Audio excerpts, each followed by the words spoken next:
Hey, it's Joe Burnett. I'd like to show you a proof of concept I built running Duo Agentic Chat on top of Autoflow and the GitLab Events platform. Now, Autoflow is a new workflow engine that we're building for CI and CD. It provides durable, persistent execution of a Starlark uh, workflow. Starlark is a subset of Python built for determinism. And each activity is based on GitLab functions. So GitLab functions are what's driving Runner now, and they're reusable chunks of code. It's also a nice interface. The events platform is something that's coming out of some work on human in the loop from the Duo platform. And it's a common event bus, which GitLab really needs. It's also hosted in CAS as well as Autoflow. So I'm going to show you how I used these components to build a drop-in replacement for Langraph, or to replace Langraph in Duo Workflow Service and run Agentic Chat on top of Autoflow. So this kind of takes what was coupled inside Duo Workflow Service and decomposes it into a couple of clean layers. The workflow part is an Autoflow, streaming goes through event platform, and Duo Workflow Service actually becomes a stateless relay. Okay. Snapshots still end up in the database, but the live view goes to the event platform. So let me first show you what the experience is of Duo Agentic Chat from the ground up. Okay, so you see this UI here is exactly the same. I didn't modify it. I wanted to keep it backwards compatible. And the only thing I added was this little checkbox down here to switch between the two backends. So here, this is the regular uh, Duo chat that runs in Duo Workflow Service on Langraph. Um, Hello, what is this project about? Question mark. And it will come up with an answer, has some context that includes its reference. It has the ability to use a tool, getting project information. Okay, knows something. Are the unit tests passing? Can you verify? How does it know? So checking the pipeline, but I don't have a pipeline. This is just a project that I came up with. Maybe we don't have this information right now. Um, it sees the tests, but to verify them, you'd actually need to run them yourself locally. This is a bit of a um, limitation of the agentic chat in the UI. I'll come back to this in a minute. So now I'm going to open up another chat. I'm going to do basically the same thing on Autoflow. And I want to show you this so you can see the same experiences here. Hello, what is this project about? And now actually what's happening is the flow is getting created. And then when we connect to it from the UI, Dual Workflow Service is actually just acting as a proxy. And when it created the workflow, it actually created it in autoflow. And now it's checking for snapshots, right? It does this every time it connects. It checks for the snapshots to see if there's something that's already happened, and then gets the live updates by subscribing to the events platform. So you can see here, it's able to give kind of the same answer. Um, it knows what's going on. It has the context. Underneath the hood, here's a little UI that I built to show you the backends. So 204 was the not was the LangGraph based chat. 205 here is the Autoflow based chat. And you can see that it created the workflow. It sent out some cloud events, which was the answer as it came in, ran a function to kind of check what's going on, and now it's asleep. So this is actually really kind of important to know because it doesn't actually need to take up any memory. It's fully asleep in the database. We may keep it running for efficiency, but for all intents and purposes, there's nothing active right now, which allows it to operate at any time scale. You could have a workflow running over days, weeks, months, and it doesn't make a difference. What it's actually doing is it's waiting for an event. So there's three primitives that Autoflow has. It has run, which runs a GitLab function, and there's sleep, and there's wait for event. And wait for event sets a subscription on a particular event, and when that shows up, at some time in the future, wakes up the workflow, it replays, and then continues. Um, Here's the Starlark. So when the workflow was created, um, it was given this chunk of Python code. Now, this is quite a bit of Starlark. This is the replacement for Langraph. And what it does is it just has all the code necessary to, deal with the back and forth.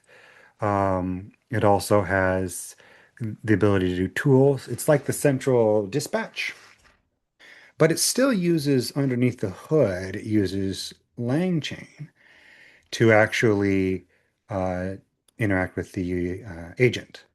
So it uses this Python library. How does it use a Python library in this Go service? It's a GitLab function. GitLab functions are able to bring their own environment. They package it up.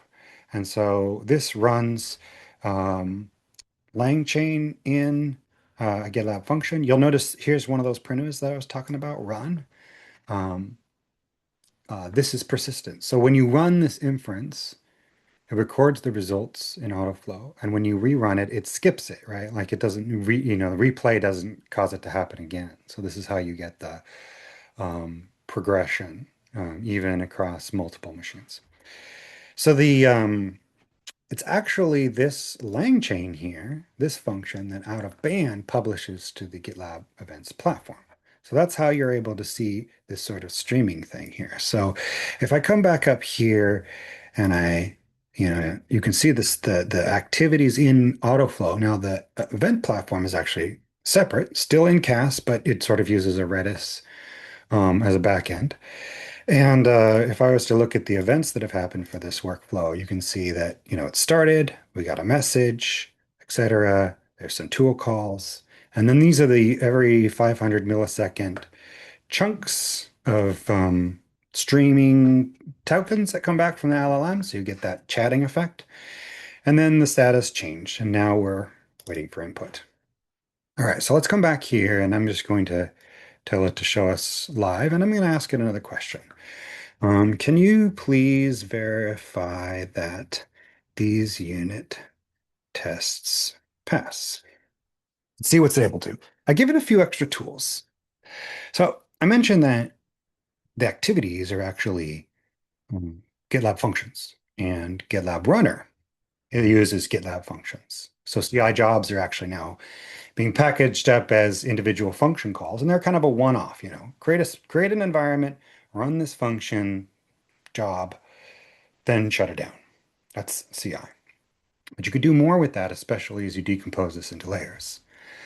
So I'm gonna rewind here a little bit and see this call, create environment. This is a stand-in for, and actually that's the project that I'm on right now here, the environment service. This is a stand-in for runner. Basically, it's just running Docker containers on my VM, but it uses the same protocol.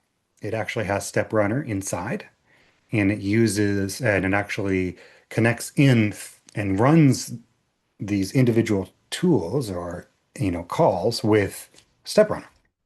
So this dispatch, so you can see it's gotten all these. So you can see that there's actually an environment here.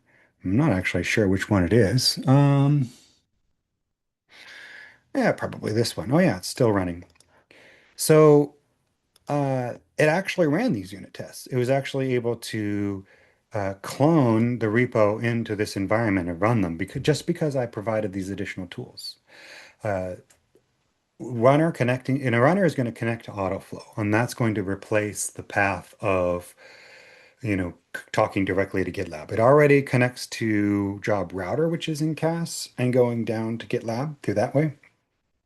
And then what's going to happen is actually the jobs in the job queue is going to go into Autoflow. So the Rails will still have the source of truth for the problem space, as in the jobs will exist there, but the actual work to orchestrate the pipeline will happen in Autoflow.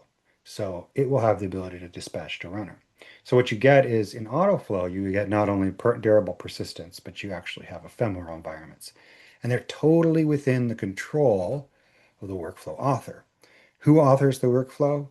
It's the service that's calling it.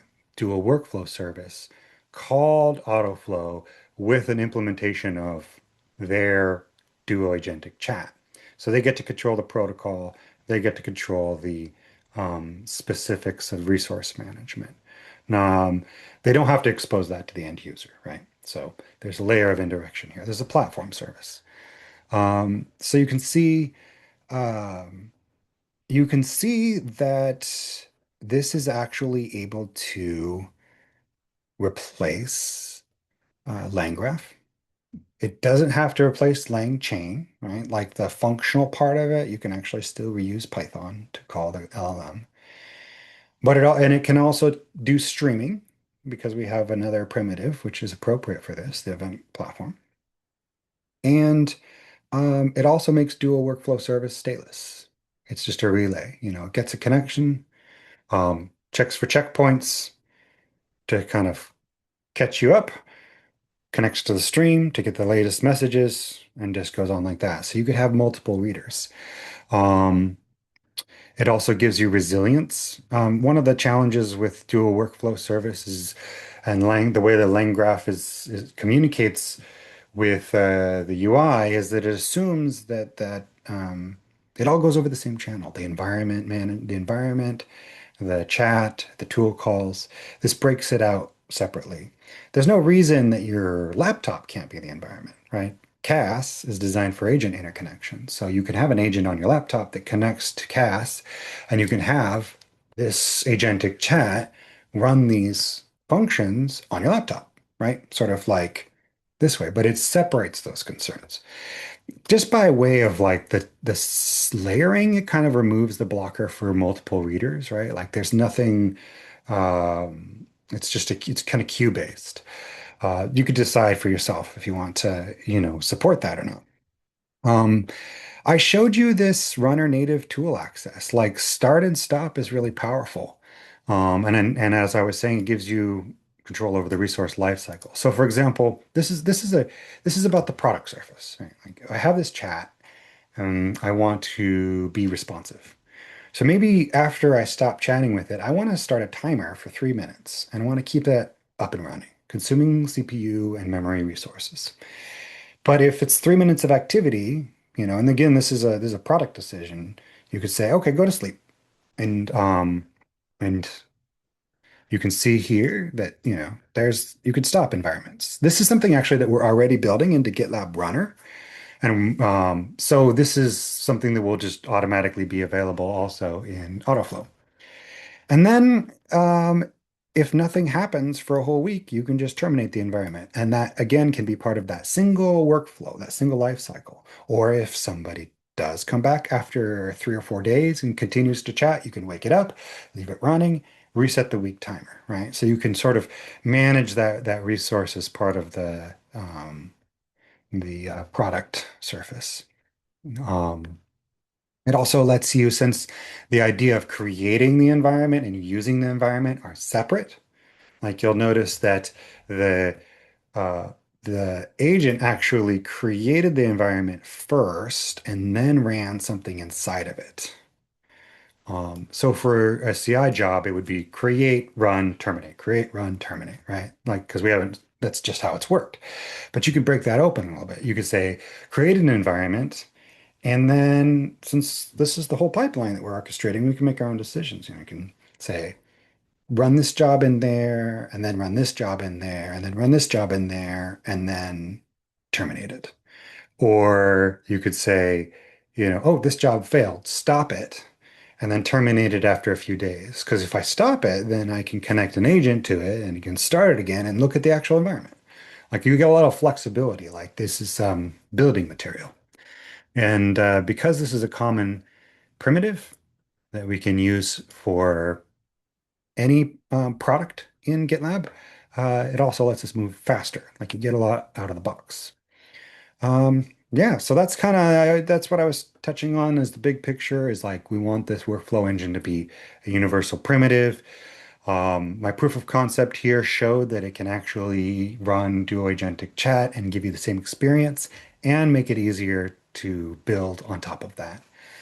So I hope you enjoyed watching this. I'm going to link this README, which is a description, and it also includes all of the links to all the code that was written and all of the prompts and the verification steps for that I used to build this whole thing. It took about I don't know, I think this was about 3 days worth of work with a weekend in the middle and another day off. So I actually didn't really take that long to build. So have a look. Thanks for watching.